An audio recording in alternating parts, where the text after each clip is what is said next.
Bien, proseguimos, hermanos, con nuestra epístola a los Filipenses y seguimos en el orden bíblico y la gran meta es cubrir toda nuestra Biblia, la Biblia, el regalo de Dios, la palabra que es lumbrera al camino, lámpara es a mis pies tu palabra y lumbrera a nuestro camino. Vamos a orar, búsquese en su Biblia, en Filipenses 1, del versículo 12 al 26. Oh Padre nuestro que estás en los cielos, te pido que me guíes y me alumbres y me des entendimiento para apacentar esta grey ganada con la sangre de Cristo. Es nuestra vocación apacentarla, los corderos y las ovejas. Y mi Dios, sabemos que crecemos por esa palabra que es viva y eficaz. Y por tanto te pido que me uses como un instrumento de amor y que sea de edificación esta porción. En el nombre de nuestro Señor Jesús. Amén. El tema se titula En Cristo todo resulta en beneficio. En Cristo todo resulta en beneficio. Y esta carta a los filipenses es una carta de gozo, es una carta que se le conoce la carta jubilosa. No hay una sola amonestación. A veces cuando me encuentro con hermanos con conflictos y problemas, oro por él. Presentamos el caso a Dios, la causa a Dios, pero también le digo, quiero que te memorices Filipenses 4 hasta el 12. Y quiero que te lo memorices y que esa palabra taladre tu corazón y tu mente para que veas que esto se va a ir rápidamente, este problema, porque es lo que se llama el principio de sustitución. Sustituimos los pensamientos destructivos y diabólicos y carnales por pensamientos divinos, pensamientos de consuelo y de edificación que es la Escritura. Y la palabra de Filipenses, la epístola a los Filipenses tiene esa gran finalidad de que produce un gozo. Regocijaos en el Señor siempre. Otra vez digo, regocijaos. Y está escribiendo el apóstol desde la cárcel. Y ya comienza el júbilo de esta carta en esta porción. Vamos a recordar que en la porción anterior el apóstol pidió oración. Yo oro por ustedes, oro para que tengan comunión. Y la comunión entre nosotros es porque tenemos como común denominador Jesucristo. Oro para que tengan madurez. Y la madurez viene por el crecimiento y el apego y la obediencia a la palabra de Dios. Oro para que haya amor entre ustedes. El amor sin amor no somos nada. Inclusive si me amáis, ¿qué dice? Guardad mis mandamientos. El que tiene mis mandamientos y los guarda, y dice, mi Padre le amará, y yo también le amaré, y me manifestaré a él. Estaba yo haciendo un devocional esta mañana con relación a ese texto. Que hay amor, el amor a Dios, la comunión es primeramente con Dios, y como consecuencia va a haber una comunión entre nosotros. Si hay pleitos, si hay carnalidades, si hay disputas, si hay controversias, si hay contiendas, es porque no tenemos comunión con Dios. Porque el que me conoce, dice la Escritura, que el que no ama no ha conocido a Dios, porque Dios es amor. Así que hay que orar por amor siempre. El amor es la consecuencia de estar en Cristo. Y también, por último, el apóstol Pablo ora para que haya fruto. Vamos a hacer un recorderis breve. En la primera porción del 3 al 11 dice, doy gracias a mi Dios siempre, que me acuerdo de vosotros, siempre en todas mis oraciones, rogando con gozo. Esa palabra se va a repetir, por todos vosotros, por vuestra comunión en el Evangelio, desde el primer día hasta ahora, estando persuadido de esto, que el que comenzó en vosotros la buena obra, la perfeccionará hasta el día de Jesucristo. Como me es justo sentir esto de todos vosotros, por cuantos tengo en el corazón y en mis prisiones y en la defensa y confirmación del Evangelio. Todos vosotros sois participantes conmigo de la gracia, porque Dios me es testigo de cómo os amo a todos vosotros con el entrañable amor de Jesucristo. Y esto pido en oración, que vuestro amor abunde aún más y más en ciencia y en todo conocimiento, para que aprobéis lo mejor, a fin de que ahí seáis sinceros e irreprensibles para el día de Cristo, llenos de frutos de justicia, que son por medio de Jesucristo, para gloria y alabanza de Dios. Esa fue la porción anterior de la semana pasada. Y hoy vamos a ver entonces el resultado. Todo resulta para bien. Todo resulta para el beneficio de la obra. Todo lo que nos pasa a nosotros no es por casualidad.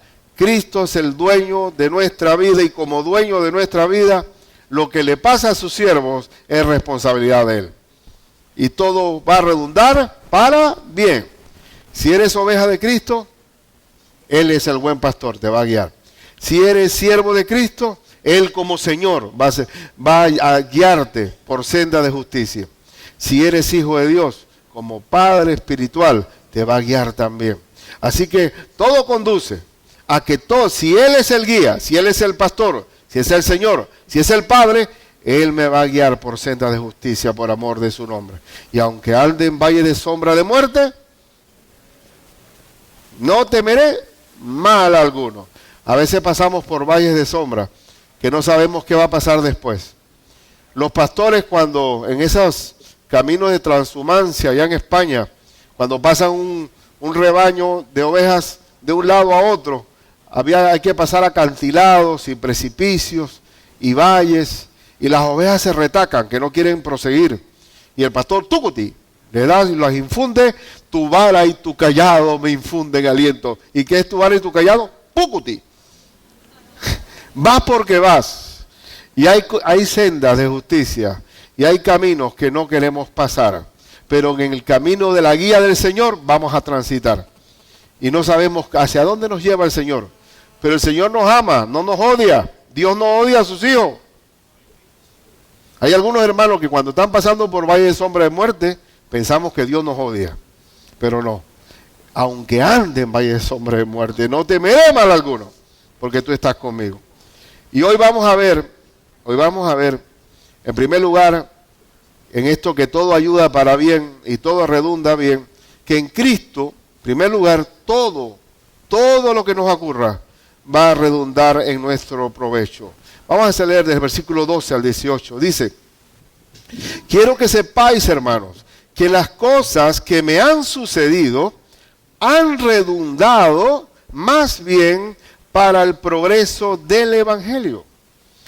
Todo lo que nos ocurra como hijos de Dios va a redundar para bien. Pero miren en qué progreso vamos a tener. Para el progreso de la extensión del Evangelio.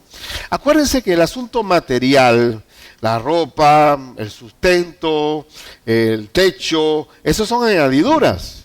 Que dice, buscad primeramente el reino de Dios y su justicia, y todas estas cosas os serán añadidas. ¿Qué cosas? Ropa, comida, techo. Dios me gobierna y Él va a velar por su siervo. Así que no tengo por qué desesperarme por el día de mañana, porque basta cada día su propio mal, y el día de mañana no me pertenece, es del Señor. Todo redunda para bien. Y en este caso, el apóstol, ¿dónde está? En una prisión, en un calabozo. Y desde esa prisión, todo ha redundado para el progreso del Evangelio.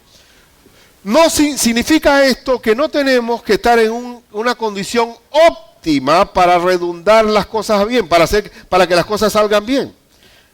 Aún en el desierto, los hijos de Dios florecerán. Aún en la condición más paupérrima, todo redunda para bien para los que aman a Dios. Como dice Romanos 8:28, como dice, un texto muy conocido, y sabemos que para los que aman a Dios, todas las cosas, ¿y todas las cosas qué es? Todas las cosas, ¿qué? Les ayudan a bien. Todo, absolutamente todo. Aún hay gracias en la desgracia. Y por eso, hermano, que aquí esta carta de gozo está poniendo esto dice, verso 13, de tal manera que mis prisiones se han hecho patentes en Cristo, en todo el pretorio y a todo lo demás. ¿Qué significa esto? Que en esa prisión en que él estaba encarcelado, la guardia pretoriana o la guardia imperial, los soldados romanos, conocieron al Señor a través del prisionero Pablo. Él como prisionero, pero la palabra de Dios no estaba presa, liberó de las cadenas del pecado a toda esta soldadesca que estaba ahí. En los cambios de turno, dice, y se han hecho patentes en Cristo en todo el pretorio. Todo el pretorio, toda la guarnición romana sabía que Pablo estaba preso por causa de Cristo Jesús. Y cuando dice, y todo lo demás, se refiere a la misma ciudad. La misma ciudad conocía. No estaba encarcelada la obra del Señor. Y cuando estamos en Cristo, no hay prisión que pueda parar el progreso del Evangelio del Señor. Y una de las cosas, miren que todo redunda para bien. La avenida de Margaret y Weldon, que yo cada vez que lo veo tiro mi inglés ahí, cada vez que los saludo y voy y sácate, good morning, how are you, y los abrazo y todo, y voy dándole y me atrevo porque quiero expresar mi amor a ellos. Y por ello fui a Rumania, y en Rumania 60,000 mártires cristianos que tenían que estudiar su Biblia en los sótanos, bajo el régimen de Chuchenko, que fueron destruidas las iglesias en Rumania. Destruidas, 60,000 mártires. Ahí está el monumento a los caídos. Y es cuando más crecía la obra. Los hermanos se sabían de memoria la Biblia. De memoria. Increíble.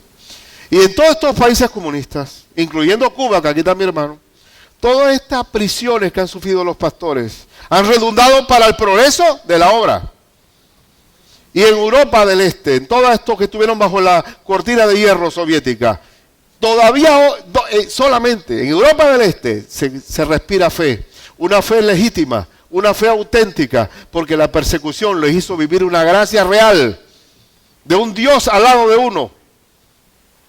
Y todo redundó para bien. La Europa occidental no tiene fe, pero la Europa del Este sí, por la persecución comunista. Así que todo redunda para bien. Así que no hay quejadera aquí. Y no puede haber lloriqueos por situaciones, porque aquí está el apóstol Pablo y que dice, estando en prisión, regocijaos en el Señor, siempre. Otra vez digo, regocijaos. ¿Ah? Y dice, por nada estéis afanosos. Nada, nada es nada. Nada es nada. Y aún desde la prisión, toda esta soldadesca romana ha conocido a Cristo. Y vamos a ver el verso 14. Y la mayoría de los hermanos, otra bendición, cobrando ánimo en el Señor con mis prisiones, se atrevieron mucho más a hablar la palabra sin temor. Es decir, que la prisión de Pablo trajo valentía a los otros hermanos. La mayoría de los hermanos entonces fueron más atrevidos para proclamar o pregonar la palabra de Dios. Es decir que hay una consecuencia, aún todo redunda para bien. Todo redunda para bien. Y usted como creyente, por favor, la queja no es parte del lenguaje cristiano. El negativismo, el pesimismo, la melancolía, la tristeza. Porque el creyente sabe que hay un Dios que vela por él y que todo redunda para bien. Y he citado aquí un campesino allá de Estados Unidos que tenía una pequeña hacienda, se le escapó el caballo y les dijeron los vecinos, oye, qué mala suerte la tuya, se te escapó el caballo. Pero ustedes, ¿por qué dicen mala suerte? Para mí no existe la buena y la mala suerte, yo confío en Dios. Sí, pero se te acabó tu único caballo. Y resulta que el caballo vino con 10 caballos salvajes de vuelta. Digo, oye, qué suerte la tuya. Qué cosa, se te va un caballo y vienen 10, pero oye, qué cosa, ¿verdad que tú dices tú que es cierto que Dios te protege? Pero resulta que el hijo comenzó a domar un caballo y ¡tum!, se cayó y se partió el fémur. Dicen los vecinos, oye, pero qué cosa, qué desgracia esos caballos, venir a ti y ahora ser tu hijo quebrado, pues. Digo, pero ustedes, ¿por qué piensan que es mala suerte? En eso vino un reclutamiento militar para la guerra esa civil de Estados Unidos y el tipo lo dejaron por fuera porque estaba quebrado. Y dice, oye, qué suerte la tuya. Digo, ¿hasta cuándo van a aprender ustedes? De que esto no es asunto de buena y mala suerte. Es que para los que esperan en Jehová, todas las cosas ayudan a bien. Y todo ayuda a bien. Nosotros no somos de suerte o mala suerte, ni de sortilegio, ni de cruz de Caravaca, ni de baños, ni nada de esa cosa. Yo me acuerdo cuando estaba de abogado que estábamos haciendo una acción judicial en Darién y había un hombre que se estaba bañando con un montón de hojas y se tiraba al agua y vuelve y se llenaba de lava de ojos y se tiraba y digo, oye, ¿y eso qué estás haciendo? Digo, no, eso es para traer suerte para las mujeres. Digo, qué esclavitud, Dios mío. Qué esclavitud. Nosotros no vivimos bajo casualidad, sino bajo providencia. La providencia del Señor. Ahí está el Señor guiándonos día a día. Me duele cuando yo voy al súper y veo a esa gente comprando billetes de lotería, ¿no? Y ya pasé y había una billetera que estaba brava. Digo, yo no voy a vender más este billete. A mí me tienen que comprar este con este. Les llaman los billetes casados, ¿no? Porque siempre soñé con mi abuela. Mi abuela es del 11 de octubre. Quiero el 11 ahí. Digo, no. El 11 con el 78. Porque si todos los números bajos se me van. Entonces, ¿pero por qué? Porque viven del sueño, de la lotería, de la suerte, de lo que pasa. No, Señor. Dios es cierto que el hombre sin Dios puede tener algo de razón de que la suerte y la mala suerte, porque el sol sale para todos y la lluvia es para todos. Y puede ser que un lado llovió más que en el otro, pero los que aman a Dios, para los hijos de Dios, todas las cosas ayudan para bien. Todas las cosas ayudan para bien. Y uno se puede ver, vamos a seguir un poquito más adelante. Dice el verso 15, algunos a la verdad, esto es un poco complicado, hermano. Algunos a la verdad predican a Cristo por envidia y contienda. Imagínense ustedes que hay algún predicador por envidia y por contienda, pero otros de buena voluntad. Había estos algunos, gracias a Dios que eran algunos y no la mayoría, que estaban predicando, pero era una forma de molestar a Pablo. Era una forma en que ellos no aceptaban el liderazgo del apóstol y querían molestarlo. Eso es un poco complicado, pero sí es así. Uno en la iglesia se va a encontrar con personas que son un dolor de cabeza. No son ovejas, son cabras. Y a veces son lobos. No, todo el mundo es oveja. Yo no puedo pretender que como iglesia del Señor, todos los que están aquí sentados son trigo. No, Señor, hay cizaña. Hay cizaña. Es muy tonto sería un Boy Scout y no un soldado de Cristo saber que yo voy a convivir con trigo nada más. En la iglesia de Cristo va a haber gente que va a perturbar el liderazgo, va a afectar el liderazgo espiritual. Una vez estuve en New Jersey y estábamos bien tropezados evangelizando cuando se cayeron las Torres Gemelas en el 9/11. Me tocó ir un mes después nada más. Fue en septiembre, en octubre estábamos allá. Estábamos solidarizados con el evento. Y estábamos fajados hablando de Cristo para arriba y para abajo. Y eran las 8 de la noche y no habíamos comido. Y estábamos en una mesa y un hermano que estaba llevando la batuta ahí se acerca al pastor y dice, hermano, ellos comieron. Dice, no, nuestra comida es hacer la obra del Señor. Digo, se nota que contiende con el pastor. Clarito, lo acepté enseguida. Usaron todo, se oía muy fingidamente espiritual. Pero se notaba que, oye, el tipo tiene comprensión. Digo, hermano, no tiene que usarme ese lenguaje supra espiritual. Nada más estoy preocupado si han comido. El pastor ahí doró un poco la píldora, pero se notaba. Hay situaciones en el ministerio del Señor que da lástima, pero hay controversia entre hermanos. Hay envidia, hay contenciones, hay vanagloria. Y eso ocurre con los hermanos carnales o aquellos hermanos que todavía les cuesta mucho madurar y son retacados, contumaces, como dice la Biblia. Y aquí el apóstol dice, bueno, algunos lo hacen, pero no importa. Miren el verso 16. Los unos anuncian a Cristo por contención, no sinceramente. Se puede predicar sin sinceridad, pensando añadir aflicción a mis prisiones. Pero los otros, por amor, sabiendo que estoy puesto para la defensa del Evangelio. Por amor a Él, por amor al Evangelio, lo hacían de buena fe. Verso 18. ¿Qué pues? Aquí viene la parte que yo les digo, que no dejemos afectar por X o Y. Pensemos siempre que todo ayuda bien. Miren esta respuesta del apóstol. Dice, ¿qué pues? ¿Qué no obstante? De todas maneras, esto es que me gusta esta forma de hablar. Dice, ¿qué pues? ¿Qué no obstante? De todas maneras, o por pretexto o por verdad, Cristo es anunciado. Y en esto me gozo y me gozaré aún. No importa, algunos lo hacen no sinceramente, otros lo hacen sinceramente, pero ¿qué importa? Cristo es predicado. ¿Ya? Cristo es predicado. Y eso es algo que yo aprendí también. Y esto es importante aprenderlo. A veces nosotros creemos que somos los dueños de la sana doctrina. Oh, nosotros los bautistas, qué bárbaro, qué apego a la palabra. Qué amor, es verdad. Es verdad, somos el pueblo del libro. Yo soy bautista. No. Pero he aprendido. Cuando los discípulos se acercaron a Jesús, le dijeron, Señor, ayuda.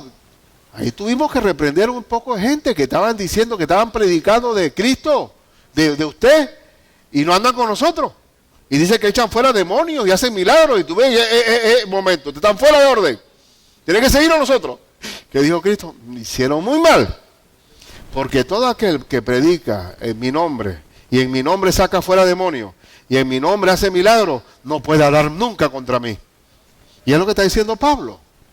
No importa, el nombre de Cristo es anunciado. ¿Y qué quiero decir con esto? Que no debe nosotros afectarnos por pequeñas irregularidades en el camino que vamos a tener. Pensemos siempre en lo bueno. Pensemos siempre en el progreso del Evangelio. Todo va a salir bien. Y si tenemos amor, todo sale bien porque el amor no se equivoca. Y por eso nosotros tenemos que confiar claramente. Miren, ya que tenemos adornos navideños, vamos a meter aquí colado un texto de Navidad. Vamos a mover Lucas 2, en el caso de la familia de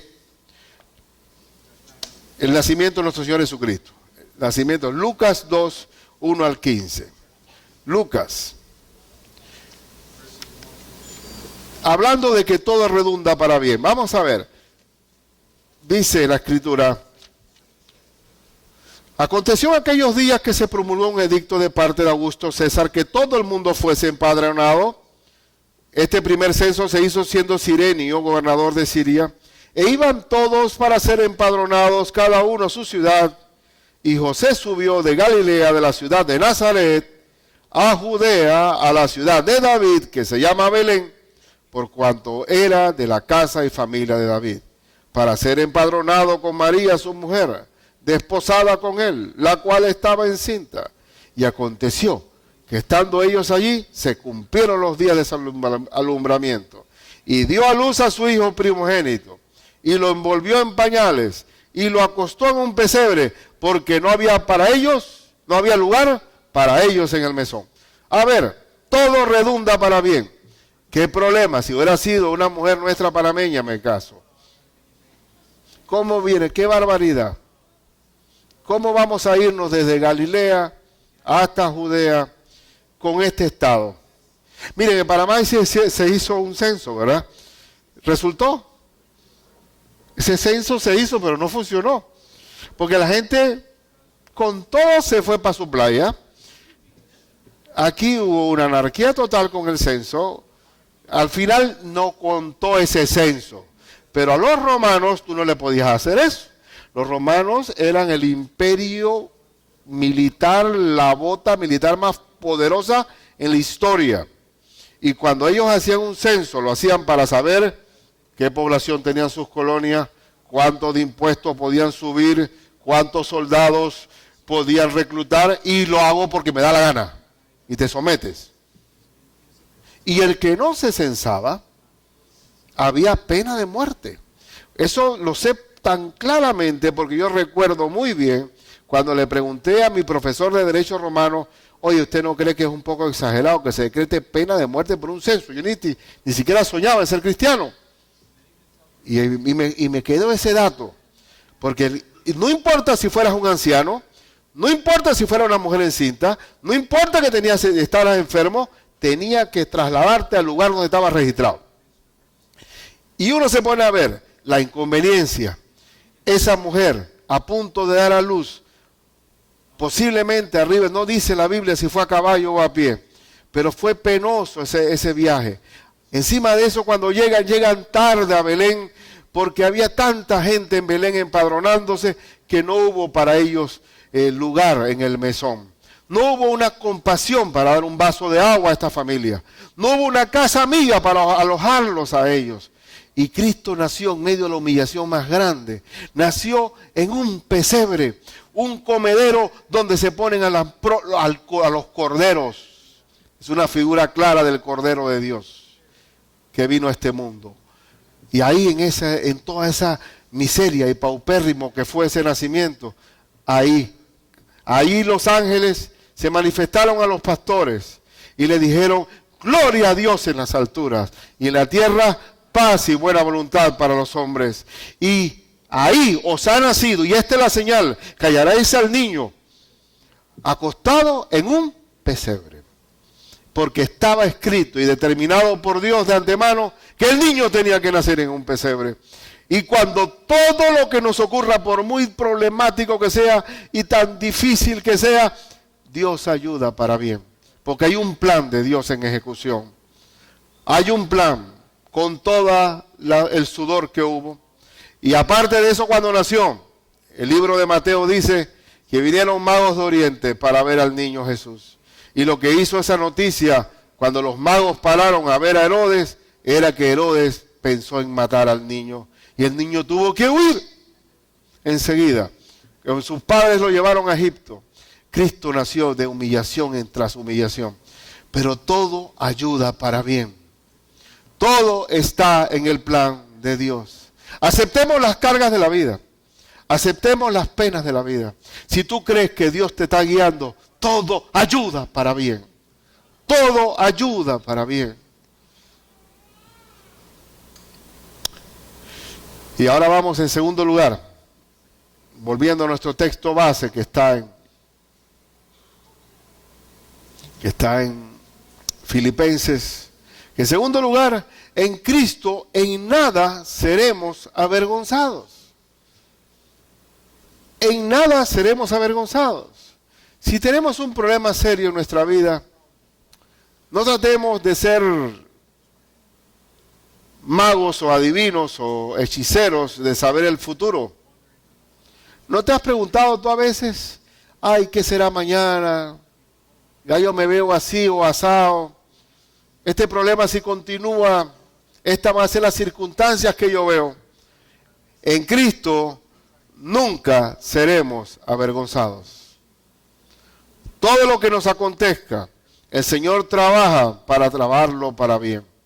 El versículo 19 y 20 dice la Escritura, 19 y 20, porque sé que por vuestra oración y la suministración del Espíritu de Jesucristo, esto resultará en mi liberación. Yo sé que voy a ser liberado. Y voy a ser liberado porque ustedes están orando por eso. Y el verso 20 dice, conforme a mi anhelo y esperanza de que en nada seré avergonzado. En nada seré avergonzado. En Cristo no hay vergüenza. No hay algo que nos denigre. Dice, antes bien, con toda confianza, como siempre, con toda confianza, como siempre, ahora también será magnificado Cristo en mi cuerpo, o por vida o por muerte. Es decir, que todo lo que nos acontezca, jamás va a haber la vergüenza de Cristo, porque Cristo está en nosotros. Y si hacemos la obra del Señor, Cristo se agiganta, se magnifica y nos está usando en nuestro cuerpo, en nuestra fragilidad humana, en nuestras carencias. Es más, entre más débiles somos, ¿qué dice la Biblia? Más fuertes somos. Diga el débil, fuerte soy. ¿Y qué dijo el apóstol Pablo? Que Dios permitió que hubiera un aguijón en su carne que lo denigraba, que lo bofeteaba, que lo golpeaba. Y 3 veces pidió, quítamelo de mí, Señor. Y el Señor le contestó, no, no y no. Bástate mi gracia, porque mi poder se perfecciona en tu debilidad. Vamos a hacer una visita al Salmo 25, versículos 2 y 3. Salmo 25.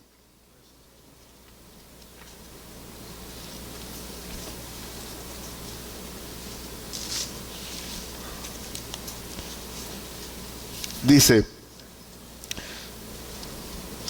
podemos leerlo desde el 1. A ti, oh Jehová, levantaré mi alma. Dios mío, en ti confío.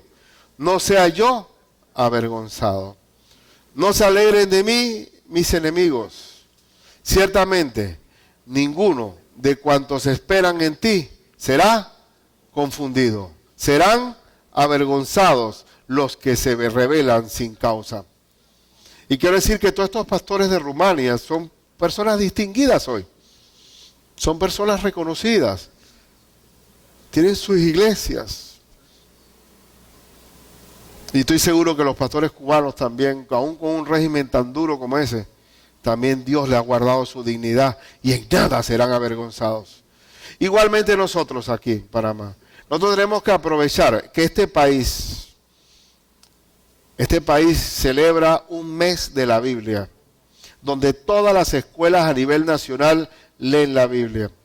Es el único país en el mundo que tiene ese temor a Dios. Y tenemos que aprovechar para que progrese aún más la obra, hermanos. Y mi causa y mi cruzada es que nuestro país sea un bastión misionero para el mundo entero. Y es mi oración. Y tenemos que tener las luces largas con relación a eso. El Salmo 71, versículo 1 y 9, Salmo 71, en que en nada seré avergonzado. Dice la Escritura, en ti, oh Jehová, me he refugiado. No sea yo avergonzado, ¿qué? Jamás. Socórreme y líbrame en tu justicia. Inclina tu oído y sálvame. Sé para mí una roca de refugio, a donde recurra yo continuamente. Tú has dado mandamiento para salvarme, porque tú eres mi roca y mi fortaleza. Dios mío, líbrame de la mano del impío, de la mano del perverso y violento. Porque tú, oh Señor Jehová, eres mi esperanza. Seguridad mía desde mi juventud. En ti he sido sustentado desde el vientre. De las entrañas de mi madre tú fuiste el que me sacó. De ti será siempre mi alabanza. Como prodigio he sido a muchos, y tú mi refugio fuerte. Sea llena mi boca de tu alabanza, de tu gloria todo el día. No me deseches en el tiempo de la vejez. Cuando mis fuerzas acabare, no me desampares. Y así va a ser. Aún en la vejez seremos como los cedros del Líbano, creciendo para arriba. Y aún en la vejez fructificaremos. Y aún en la vejez, dice la Escritura, que a medida que se deteriora el hombre exterior, se va fortaleciendo, ¿qué? El interior. Y usted ven ese folletito que hizo nuestra hermana Edel, ahí suavecito, 1 a 1, chiquiti, chiquiti, chiquiti, chiquiti, con su fotocopiada. Es una imprenta esa señora, una imprenta solita. Y siempre fructificando, y ha sido una inspiración para esta iglesia. Nosotros tenemos un ejemplo claro ahí con ellas, que dejaron sus países para venir a esta tierra y estar ahí en las selvas del Darién, entregando su juventud por llevar una Biblia traducida al idioma emberá. Es un ejemplo. En tercer lugar, en nada todo redunda para bien en Cristo. Quedarse es necesario, pero partir es mejor. Vamos a ver la última parte. Versículo 21. Para mí, porque para mí, ¿qué cosa? Este es el texto en todos los sepelios. Porque para mí el vivir es Cristo y el morir, ¿qué es? Ganancia. ¿Qué es morir? Ganancia. ¿Qué es morir? Ganancia. Por eso que no aceptamos esas resoluciones de duelo, ¿no? No, que yo les doy corte a esas resoluciones de duelo. Porque a veces hay compañeros de que no, que el lugar donde trabajó el licenciado fulano de tal, queremos una resolución de duelo. Y siempre comienzan así. Lamentamos. No, que hoy ocurrió la lamentable pérdida de fulano de tal, un hombre ilustre, porque no hay muerto que sea malo, todos somos buenos. ¿Ah? Y digo, ¿cómo me duele? A mí digo, vea acá, mi estimado, esa lamentable pérdida no se va a leer aquí, porque yo estoy predicando que la muerte es ganancia, y el que se murió está mejor. Está mejor. Ahí dice, porque para mí el vivir es Cristo y el morir es ganancia. Mas si el vivir en la carne resulta para mí, si vivir en la carne se refiere en mi cuerpo, resulta para mí en beneficio de la obra, no sé entonces qué escoger. Escoger entre irme o quedarme para servirles. Porque de ambas cosas estoy puesto en estrecho. Sí, yo no sé, quiero irme contigo, Señor, pero quiero quedarme para servir. Estoy ahí, digamos, estoy en estrecho. Dice, teniendo deseo de partir y estar con Cristo, lo cual es que, ¿cómo es? Muchísimo mejor. A ver, ¿morir qué es? Y me dice, no dice, para mí el morir es ganancia, pero no dice también morir, sino partir. Y esa palabra partir, que en el griego significa aquel navío que levanta anclas y zarpa. O significa el soldado que recoge la tienda. Ya nosotros cuando partimos recogimos las anclas y nos fuimos. Y como soldados recogimos la tienda porque ya no hay necesidad de pelear. Ya en el cielo no va a haber ni mal, ni pecado, ni malo, ni impío. Ni vamos a batallar con el pecado. Así que no es necesario ser soldado ahí arriba. Lo cual es muchísimo mejor. Pero quedar en la carne es más necesario por causa de vosotros. Note la diferencia entre lo muchísimo mejor de lo necesario. Estar con Cristo es muchísimo mejor. No va a haber enfermedad, no va a haber dolor, vamos a ser revestidos de un cuerpo que no sufre, ni siquiera necesita comer porque no se cansa. Es un cuerpo que no necesita cama para dormir porque no hay forma, no hay cansancio. Si tú consideras que la fe cristiana significa cero estrés, dile al Señor, Señor, llévame. Porque allá estoy, no tengo que pagar luz, no tengo que pagar hipoteca, no tengo tarjetas de crédito, porque ya era un esclavo ahí abajo. Aquí estoy very happy. Si dice, si la vida cristiana es cero estrés, entonces dile al Señor, llévame, Señor. Pero si la vida cristiana es servir e involucrarse en el servicio, entonces pídele a Dios, yo quiero ser necesario para tu obra, Señor. Quiero involucrarme en tu obra. Y confiado en esto, sé que quedaré, o sea, yo sé que todavía no me voy, que aún permaneceré con todos vosotros para vuestro provecho y gozo de la fe, para que abunde vuestra gloria de mí en Cristo Jesús por mi presencia otra vez entre vosotros. Pero gracias a Dios, hermanos, imagínense, pónganse a analizar el testimonio del apóstol Pablo a todo el pretorio, a toda la gente que conoció estando él en la cárcel, y añádale aún más estas maravillosas cartas inspiradas por el Espíritu Santo, que tuvo que darse en la prisión, porque ese hombre era tan activo que no iba a tener tiempo para escribir. Y esa carta viene en una bendición más por su tiempo de prisión. Quiero destacar, si te vas a quedar en esta tierra, pídele al Señor, Señor, yo quiero ser útil a tu obra. Si quiero partir, ok, es muchísimo mejor. Pero quiero llegar allá al tribunal de Cristo, no con las manos vacías, sino con que he servido y he honrado tu nombre, Señor. ¿Qué hizo Cristo cuando estuvo en esta tierra, en los 3 años que tuvo de ministerio? Marcos 10:45. ¿Qué se pasó haciendo Jesús?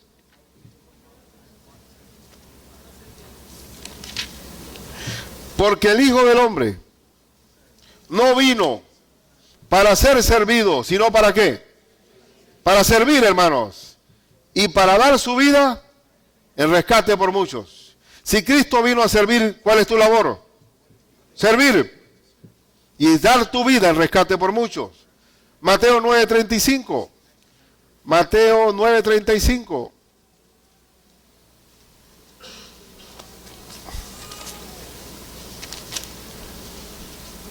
Dice, recorría Jesús todas las ciudades y aldeas, enseñando en las sinagogas de ellos y predicando el evangelio del reino y sanando toda enfermedad y toda dolencia en el pueblo.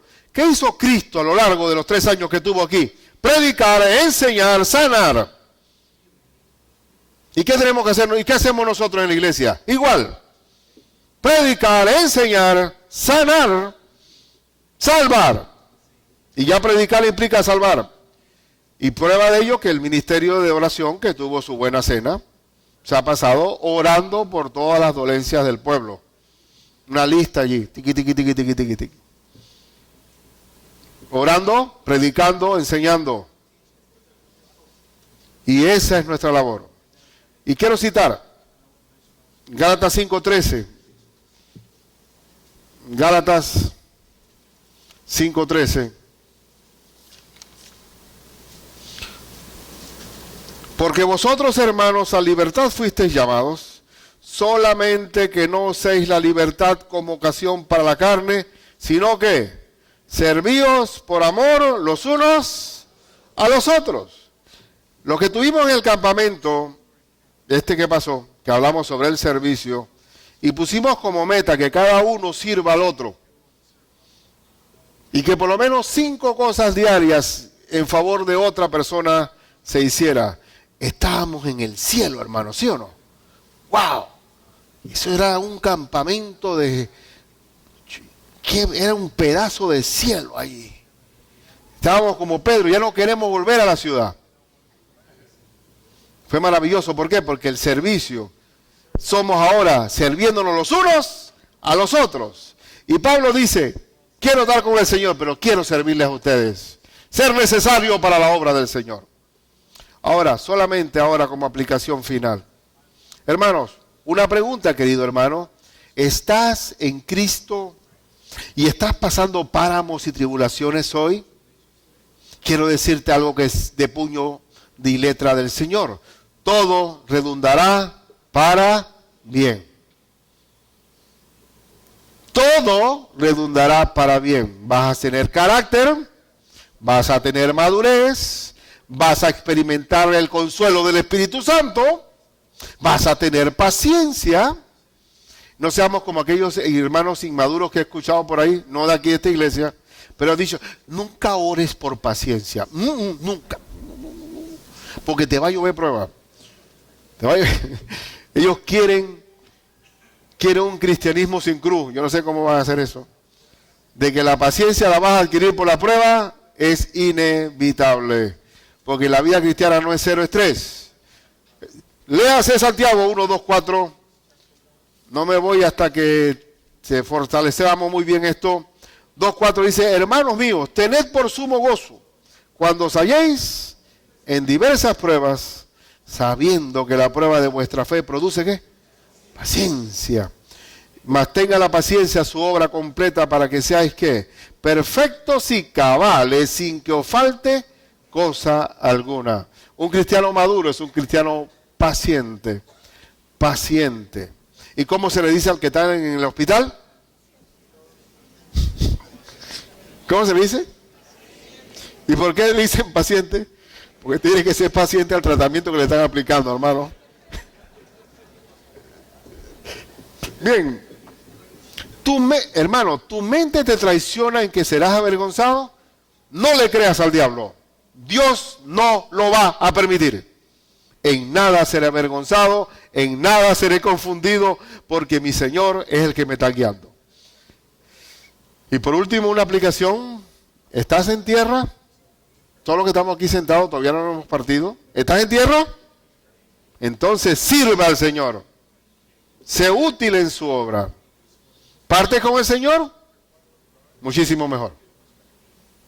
El mundo, la gente del mundo dice, todo tiene remedio, menos. Pero para nosotros la muerte es ganancia. Bien, bien. Vamos entonces a orar y pedirle, si hay alguno entre nosotros que no ha conocido a Cristo, no le ha abierto su corazón al Señor, en este momento yo le pido que abra su corazón a Cristo.